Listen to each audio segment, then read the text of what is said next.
Saudara-saudari terkasih, apakah saudara sudah memulai hari ini dengan penuh sukacita dan punya niat untuk berbuat baik meskipun kecil? Semoga Tuhan memberkati niat baik saudara. Mari kita hidup sepenuhnya, karena hidup itu luar biasa. Saya melihat beberapa ciri-ciri orang yang hidupnya bahagia.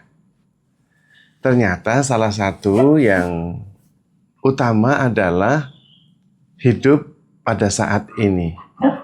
Dia tidak menyesali masa lalu dan tidak khawatir akan masa depan. Ternyata memang apa yang kita pikirkan itu kebanyakan adalah masa lalu. Dan isinya adalah penyesalan. Padahal apapun yang kita sesali di masa lalu tidak bisa diapa-apakan.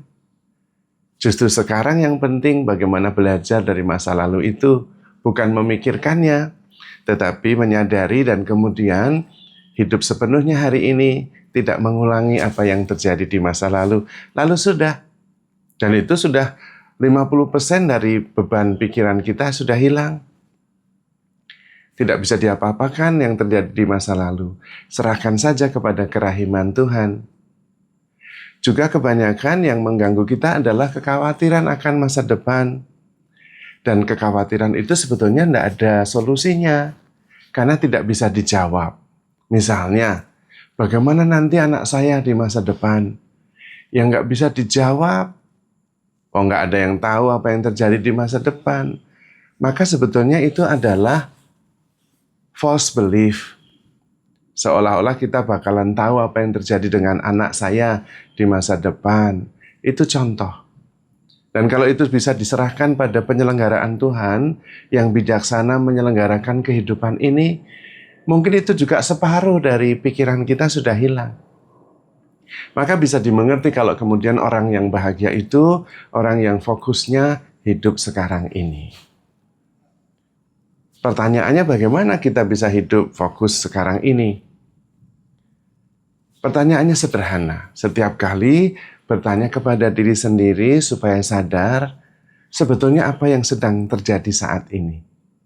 Nah, itu yang perlu ditanyakan. Kalau pikiran sudah mulai ngelantur tentang masa depan, tanyakan kepada diri sendiri. Sebetulnya sekarang ini apa sih yang sedang terjadi? Nah, itu membawa kita saat ini. Kepada saat ini.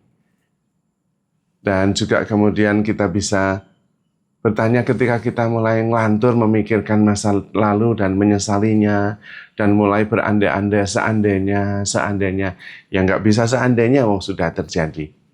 Lalu bertanya juga kepada diri sendiri, sebetulnya sekarang ini apa yang sedang terjadi, yang sedang saya alami. Lalu masuk dalam pengalaman saat ini, mensyukurinya. Karena dalam pengalaman saat ini, selalu ada Tuhan di situ. Yang sedang mempunyai rencana yang indah untuk kita. Tuhan sedang mengetuk hati kita. Supaya kita membuka diri, lalu Tuhan masuk dan makan bersama kita. Kalau kita tidak sadar, kita pergi ke masa depan atau ke masa lalu, berarti rumah hati kita itu kosong. Tuhan mengetuk juga nggak ada yang bukain pintu. Lalu orangnya nggak ada. Lagi jalan-jalan ke masa lalu. Jalan-jalan ke masa depan. Maka Tuhan tidak bisa masuk. Itu salah satunya. Jadi kita coba meneliti. Apakah kita orang bahagia atau tidak. Penelitian yang berikutnya tentang orang yang berbahagia adalah memikirkan apa yang bisa dipikirkan. Yang nggak bisa, nggak usah. Misalnya tentang apa yang akan terjadi dengan anak saya di masa depan. Ngapain mikir itu? Nggak ada yang bisa jawab. Nggak perlu dipikirkan. Cukup menyiapkan apa yang baik untuk anak saya sekarang. Sekolah yang pinter, mendidik supaya jadi anak yang baik, hadir sepenuhnya untuk anak kita. Nah, itu bisa. Itu memikirkan apa yang bisa dilakukan. Kemudian memikirkan supaya orang lain berubah. Seharusnya suami saya itu begini-begini. itu nggak usah dipikirin. Karena suami berubah itu tidak tergantung istri. Ya tergantung dia sendiri. Nggak mungkin tergantung kita. Itu, jadi nggak usah mikirin. Nggak bisa. Yang perlu berubah kita. Saya makin baik, saya makin penuh kasih, saya makin murah hati mengampuni. Mudah-mudahan suami berubah. Meskipun kita sudah baik, pengampunan bisa saja tidak berubah. Bisa, karena berubah atau tidak itu tergantung orangnya, bukan tergantung kita. Lah kok malah kita yang mikirin? Wah, coba memikirkan apa yang bisa kita lakukan, itu sudah mengurangi banyak pikiran. Misalnya hasil akhir, yang nggak usah dipikirin. Hasil akhir itu kita nggak tahu. Karena variabelnya banyak, kita hanya bisa merencanakan. Merencanakan boleh, tapi hasil akhirnya serahkan kepada Tuhan. Beres. Gitu. Itu juga 50% pikiran kita sudah hilang. Karena banyak hal kita memikirkan apa yang tidak bisa kita pikirkan. Dan tidak ada gunanya. Misalnya memikirkan bagaimana orang lain itu akan bersikap terhadap kita. Bagaimana pendapat orang lain. Itu juga bukan kewenangan kita. Kita nggak punya kuasa untuk menentukan apa yang dipikirkan orang lain. Yang penting kita berbuat baik, penuh kasih sudah. Kalau orang lain tetap jelek, ya terserah. Karena memang itu kita nggak bisa mengendalikan. Sudah baik, sudah penuh kasih, orang tetap jahat bisa. Nah, buktinya Tuhan Yesus ya mati itu. Kurang baik apa Tuhan Yesus?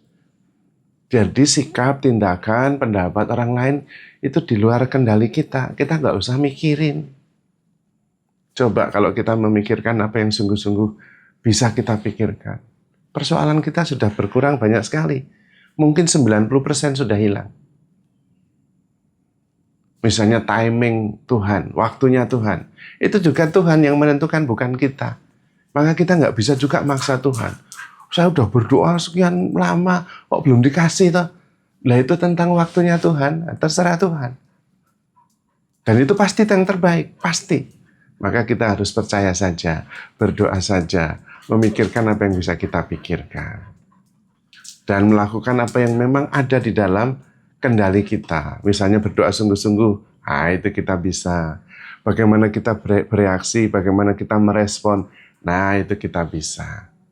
Hidup itu jadi lebih ringan, dan memang benar, hidup kita lebih bahagia. Kalau nggak mikirin apa kata orang, bagaimana pendapat orang, lalu memaksakan waktu Tuhan, lalu tidak memikirkan yang memang tidak bisa dipikirkan, lalu hidup saat ini saja dengan penuh syukur dan sukacita. Kalau sekarang ini baik, ya nanti pasti baik. Perkara orang lain tidak baik, ya itu urusan dia. Saya tetap baik, saya tetap mengasihi, saya tetap penuh pengampunan dan penuh rasa syukur. Karena percaya dalam setiap peristiwa Tuhan hadir dengan rencana indahnya. Maka saudara-saudari terkasih, handle yourself with care because you are love. Tuhan memberkati.